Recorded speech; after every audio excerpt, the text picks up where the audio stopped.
nos hace dar respuesta a todo problema. Es el antídoto,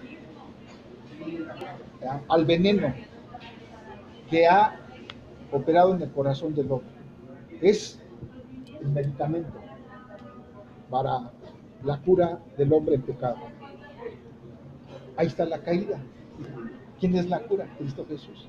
Vamos armando ya nuestra cosmovisión en la tríada mencionada. Bien. La palabra de Dios es poder, que obra en nosotros para darnos comprensión del orden integral de la creación. Y no solamente da orden, porque Dios es un Dios de orden, ¿sí?, a esta creación desvirtuada por el pecado, ¿va?, por el pecado del hombre, por la caída. La caída radical, pero así como el hombre cayó y afectó al hombre y a todas las demás áreas, también la redención radical, ¿ya?, trae restauración a todas las áreas de la vida. Y esta es nuestra cosmovisión bíblica. Partimos de la palabra de Dios. Todo aquel proyecto, llámese político, empresarial, académico, familiar, si no partimos de la Escritura, estamos perdidos, ¿sí? Así de radicales tenemos que ser. De lo contrario, vendrán otras cosmovisiones y nos dirán: no, tu cosmovisión no sirve, va la mía, ¿sí? Es una lucha cultural de cosmovisiones, de culturas. Bien, punto 3. ¿Qué es religión? La Escritura dice: sobre toda cosa guardada, guarda tu corazón, porque de él mana la vida. Surge la vida del corazón. Proverbios 4:23. El corazón es el centro religioso del hombre. Por eso la Escritura dice que dieron culto a la criatura antes que al Creador. Entonces, o el hombre da culto y adoración al verdadero Dios, al Creador del universo, o el hombre va a adorar a la criatura, a la creación. Romanos 1:25. Por eso decimos que la vida es religión. La incredulidad no se describe en la Escritura como ausencia de creencia, sino como creencia mal dirigida. La religión es la situación ineradicable del hombre que ha sido criado delante de Dios y debe rendir cuentas de sus hechos y de sus caminos.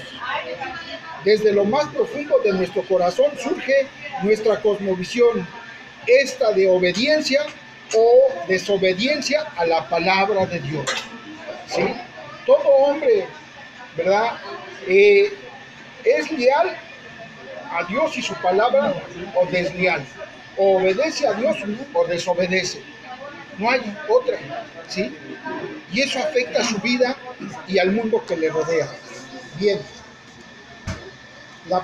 el papel de la palabra de Dios es iluminar nuestros corazones y dirigir nuestras salidas, ¿sí? Es el punto de partida para todos nuestros caminos, para todas nuestras decisiones. Aquí no tenemos que estar inventando, imaginándonos las cosas. Aquí siempre tenemos que estar apegados a qué dice la palabra de Dios, ¿sí? Bien, pero del mismo modo... Un testimonio en Estados Unidos, cuando mi pastor vio a dónde iba, porque nosotros teníamos los ojos cerrados, él oraba por mí. Cuando abrió los ojos, él vio hacia dónde iba. Y lo primero que me dijo fue lo que acaba de decir el licenciado Carlos: por sobre todas las cosas, Erika, guarda tu corazón. Vas a un lugar donde es lo primero que van a sacar, y ahí está tu fortaleza. Sí, el corazón es el centro religioso donde se desatan las luchas, ¿sí?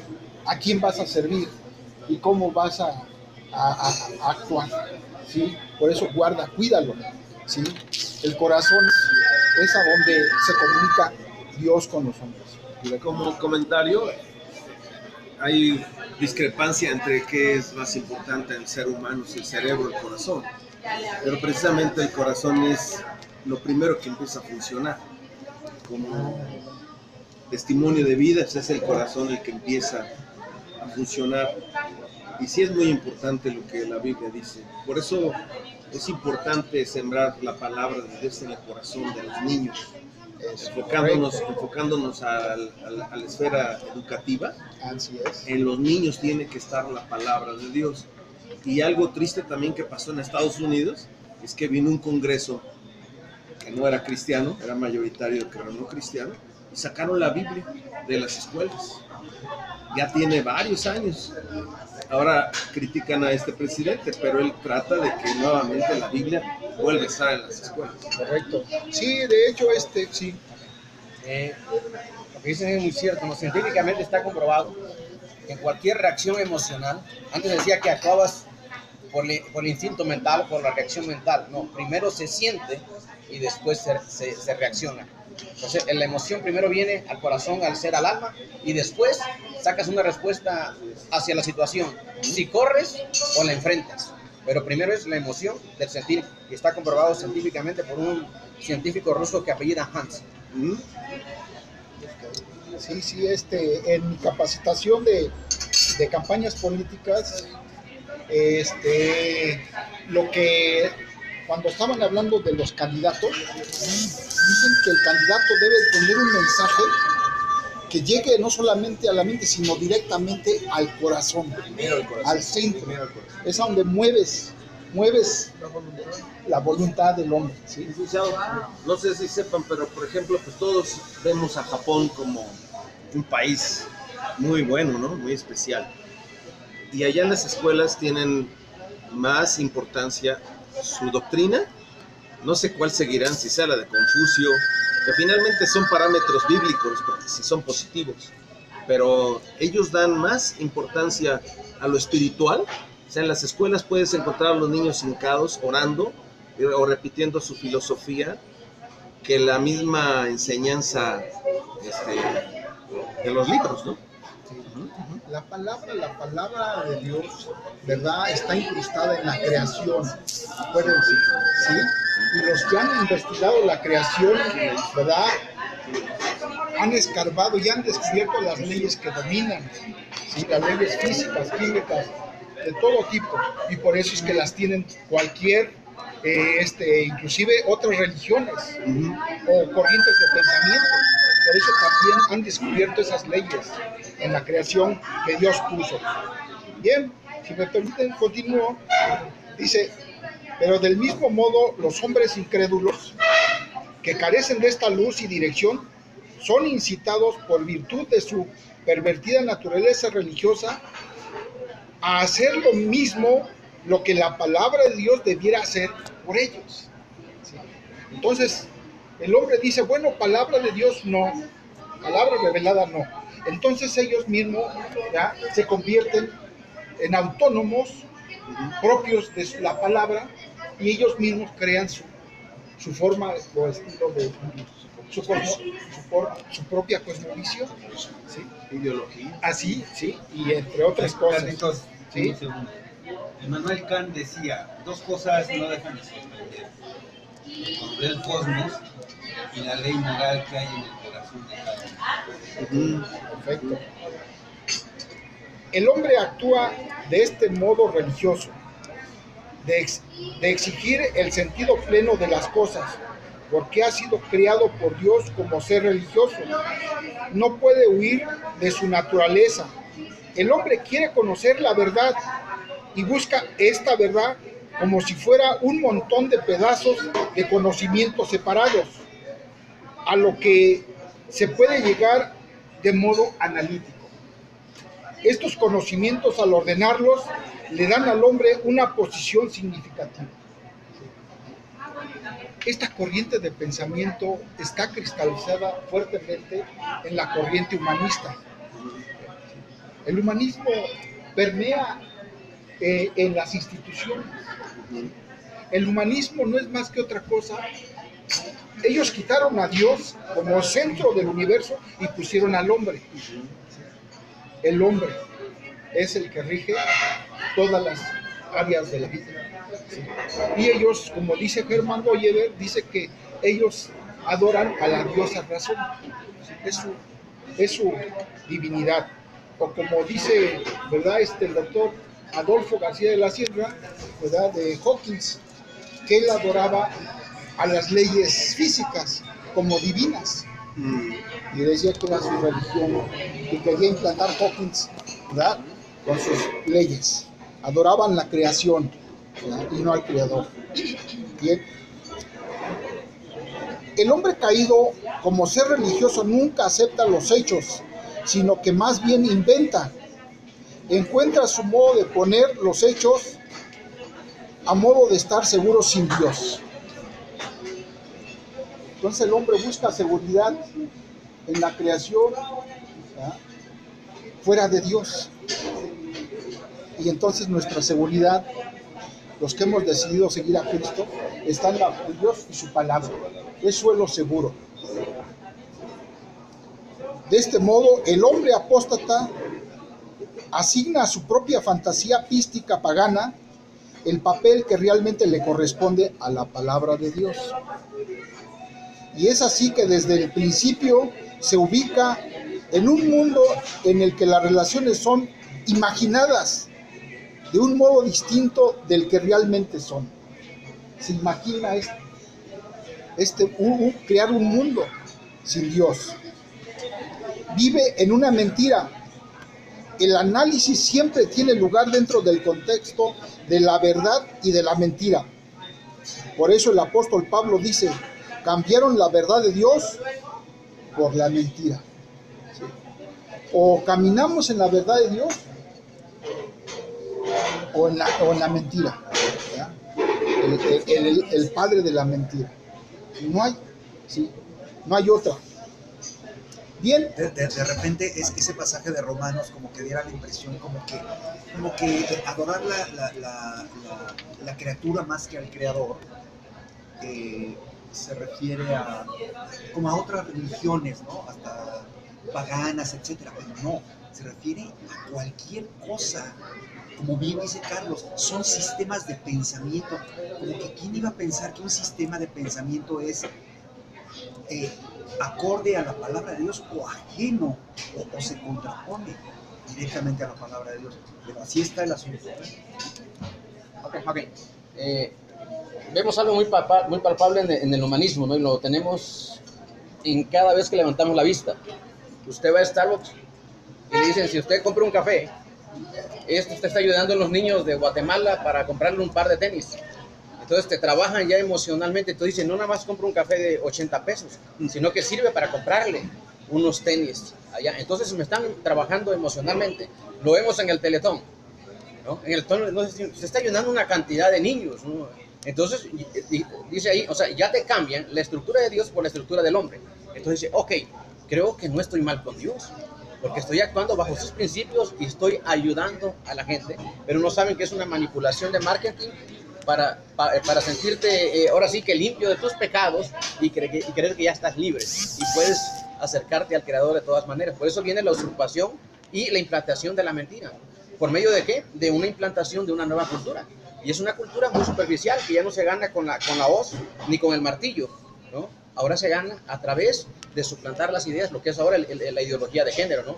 Ahora ya no les quito las cuentas del banco, pero ahora les voy a manipular el pensamiento, que hasta el día de hoy lo vemos en todas las áreas. Ayer tuve un debate con unos hermanos y les decía muy claramente, le digo, hay que tener cuidado, porque la teología queer, ¿no? ¿Se han leído la teología queer, no? Ok. Digo, están tan fundamentados, la queer es raro, extraño, grotesco. La teología gay. Gay, no sé la queer, la rara. Ajá.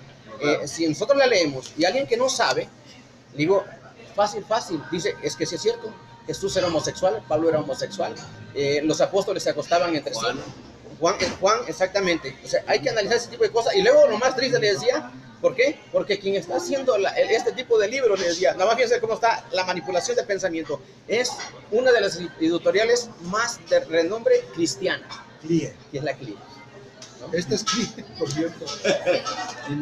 Que ya está comprada ya no les digo por quién está comprada ya, que ya no es el dueño quién era. Por Fox, ¿no? El dueño de Fox. Bueno, continuamos. Adelante, adelante. Digo, por eso, perdón por la separación de ideas. Hay que tener cuidado con eso. Es muy interesante. Sí, porque dicen que como es cristiano, es mío, es bueno, ¿no? Perdón. La nueva Sí, versión. sí, no. Vamos a tener una sección de preguntas y respuestas. Les pido permitir que se Bien, termine. gracias. Gracias. Bien, el punto 4, la palabra de Dios como principio director de nuestra vida. La Escritura dice, siendo renacidos no de simiente corruptible, sino de incorruptible, por la palabra de Dios que vive y permanece para siempre. Sí. Miren, la palabra de Dios es viva, eficaz, que penetra hasta lo más profundo de nuestro ser. Cuando nosotros caminamos en esa palabra, nosotros vemos con claridad este mundo. La palabra de Dios son como los lentes. Yo sin estos no puedo leer. Pero si nosotros nos acercamos a la palabra de Dios, vemos con claridad este mundo. ¿Sí? Por eso son nuestros lentes para ver La este verdad te mundo. hará libre. ¿Sí? La palabra de Dios nos libera. ¿Sí? Y entre otras cosas. ¿Sí? Y eso nos lo dice en 1 Pedro 1:23. Por igual el apóstol Pablo dice que la palabra de Dios es viva y eficaz y más cortante que toda espada de dos filos, que penetra hasta partir el alma y el espíritu, las coyunturas y los tuétanos, y discierne los pensamientos y las intenciones del corazón. Hebreos 4:12. La palabra de Dios es viva y penetra lo más profundo de nuestro corazón, nuestro centro religioso, para darle dirección a nuestra vida futura en su integridad. La palabra de Dios en su integridad no es más que otra cosa que abarca toda la vida, todos los aspectos de la vida.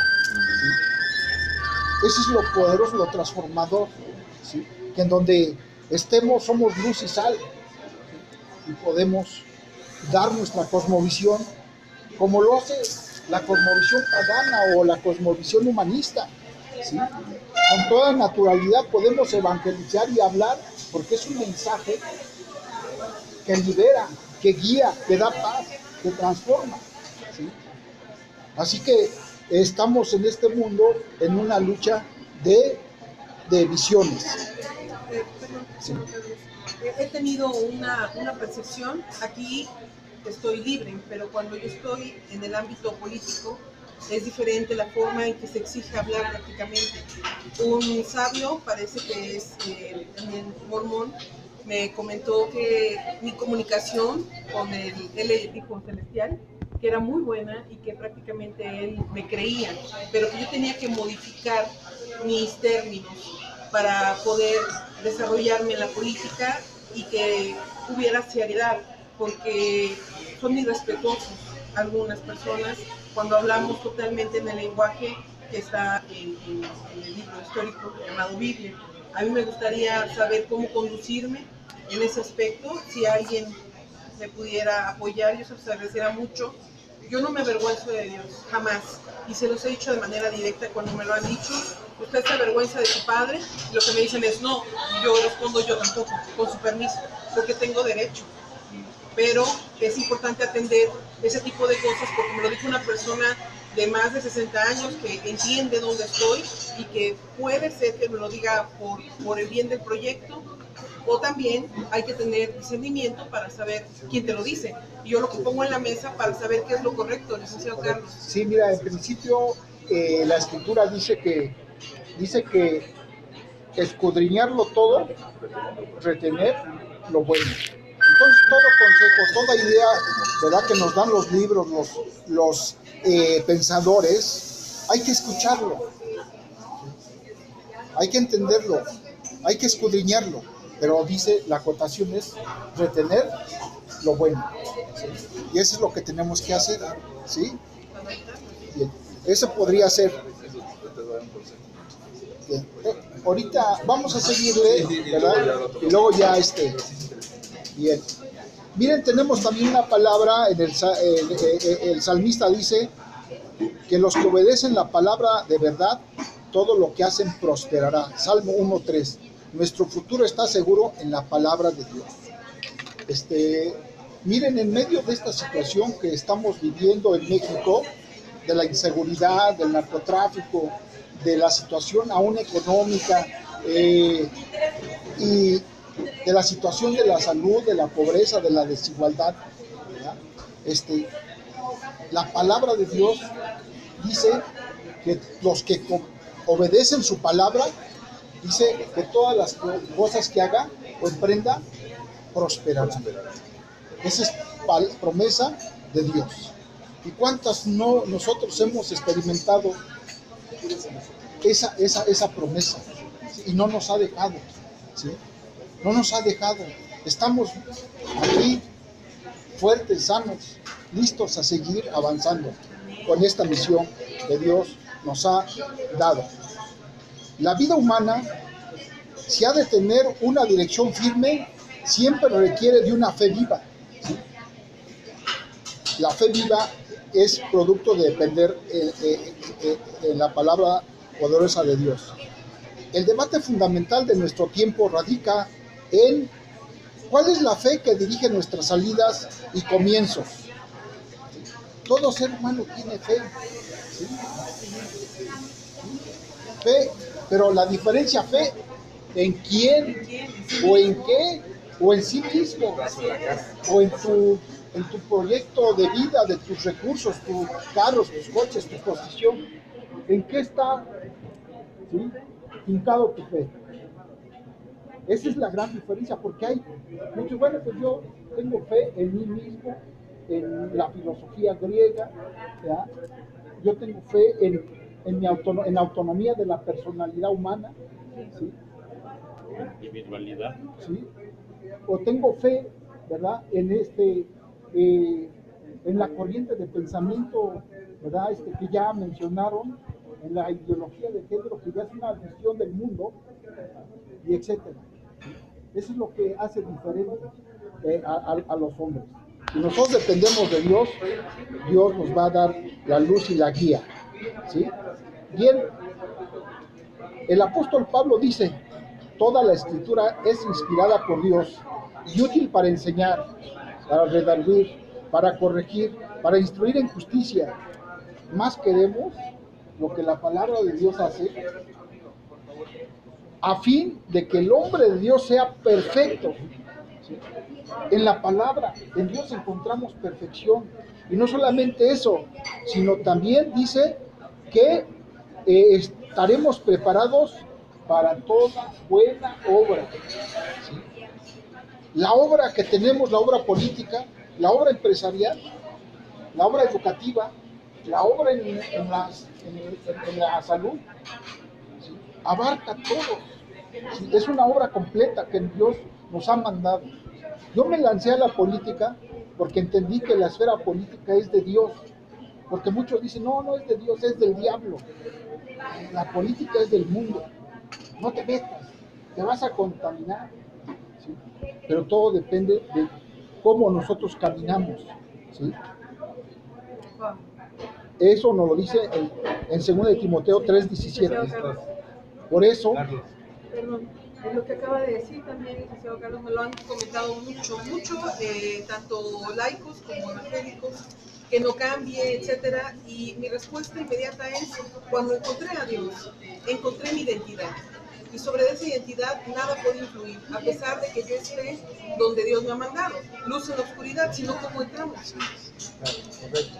Eso es lo que estamos diciendo. No vamos lejos, aquí mismo hace 8 días alguien me decía: es eso, la política es otra cosa, dedícate. Bueno, ustedes saben que yo soy médico y soy pastor, pero dedícate a lo tuyo, haz las cosas, haz la obra. Hay quienes me dicen: si estoy en la medicina, dedícate al pastorado. Estoy el pastor, pues bueno, dedícate a la medicina. Yo creo que todo al final es parte de ella, pero siempre y cuando lo usemos de una manera adecuada. Claro, Bueno, este tipo de comentarios, desgraciadamente, dentro de la propia iglesia, hay una visión dualista, como que hubieran cosas santas y otras seculares. Es más, nosotros mismos de repente caemos en ese jueguito.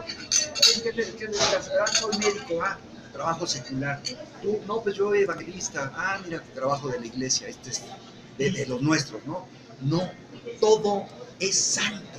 Todo oficio es santo. De eso es lo que está hablando aquí. Todo oficio, incluso Cuando el de nosotros la somos política. santos. Incluso el de la política. Porque todo le pertenece a Más Dios. denigrado. Y esa pertenencia de Dios, de todas las cosas, aún en los regímenes totalitarios, como sean, ahí está reinando Dios. Nada más por lo que pasó ayer, hablando de identidad, ¿no? Ayer se autorizó en el Senado la libertad de conciencia, ¿no? Para el aborto. Entonces digo, ahí es cuando Y la eutanasia. y la eutanasia, y ahí es cuando Médico. se necesita la libertad de conciencia en dónde estamos y con quiénes edificamos. Por eso es importante analizarlo desde el punto de vista, no nada más como lo entendemos en la Biblia, pero es bueno enterarse y documentarse lo que está pasando actualmente, ¿no? Ayer una ley ya fue aprobada por el Senado.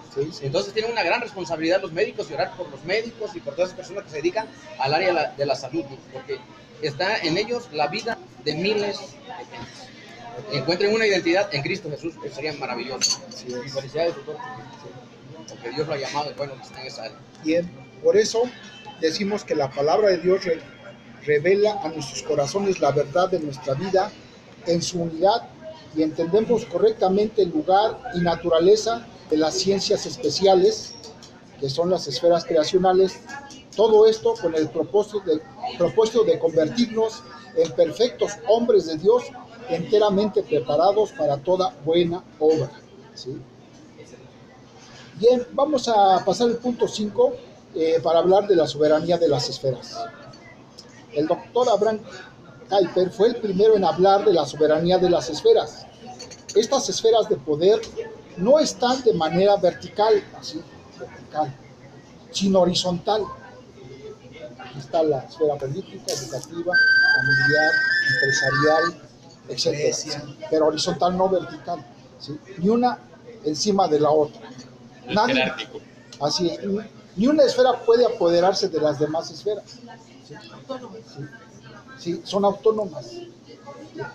Una esfera no puede estar por encima de las demás, como ha sucedido en la historia por la lucha del poder entre el Estado y la Iglesia. Eso sucedió en la Edad Media, que eran las más visibles, las esferas más visibles: el Estado, el rey o el emperador y la Iglesia, el Papa. ¿Sí? Y en tiempos de que el Papa ponía a los reyes o al revés, ¿ya? El rey ponía al Papa, ¿sí? Y entonces se daba eso. Pero ya desde entonces había otras esferas, ¿verdad?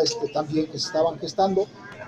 La soberanía de las esferas nos da expresión exacta de la estructura de la creación integral. La palabra de Dios nos da dirección y somos confrontados en la rica universalidad de las esferas de la vida. También se le llama la universalidad de las esferas de la creación. Además, es el único principio que nos puede librarnos de las tradiciones, de los motivos religiosos que controlan nuestra vida. ¿Cuál es el motivo religioso que controla tu vida? ¿Cuál es la visión que tú tienes? ¿Tu visión es escritural, es bíblica, o es escolástica, o es, como le dice Goyeber, forma materia, que es la visión griega, ¿sí? ¿O es la visión del dualismo, gracia-naturaleza, ¿sí? La gracia, la iglesia, la naturaleza, lo material?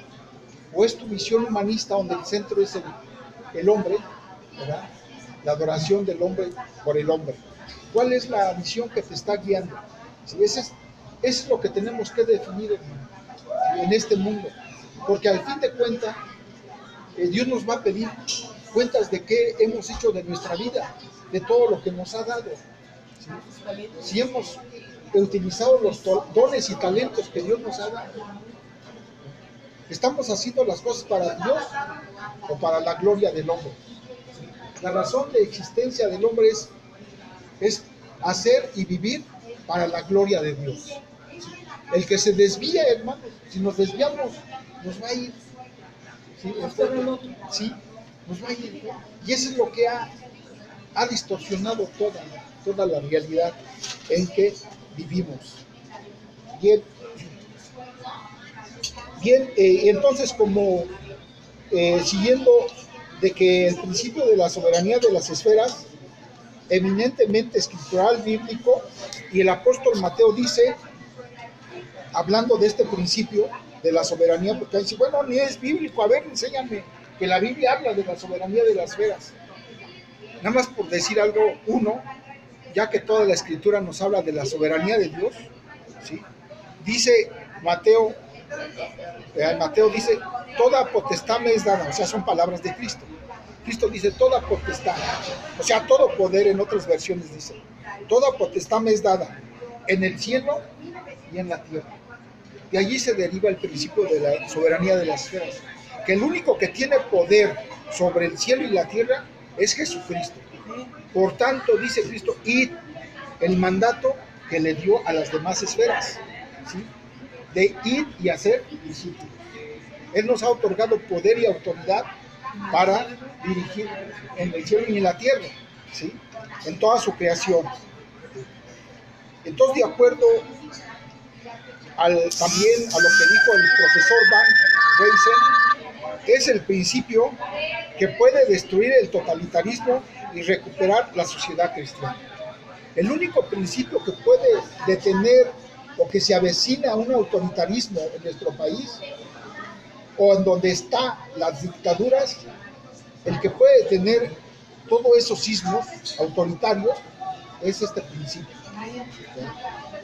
Porque Juan Jacobo Rousseau, en su contrato social, sustituyó la soberanía de Dios por la soberanía del hombre. ¿Sí? Los derechos de Dios que nos ha dado la Escritura por los derechos humanos. Es una visión totalmente humanista y es la que precisamente muchos políticos han implantado en los países, no digamos aquí en nuestro México. Bien, como punto 6, obstáculos para la vida cristiana. ¿Sí? Vamos a ver cómo hay posiciones aún dentro de la iglesia que interpretan la esfera política y la participación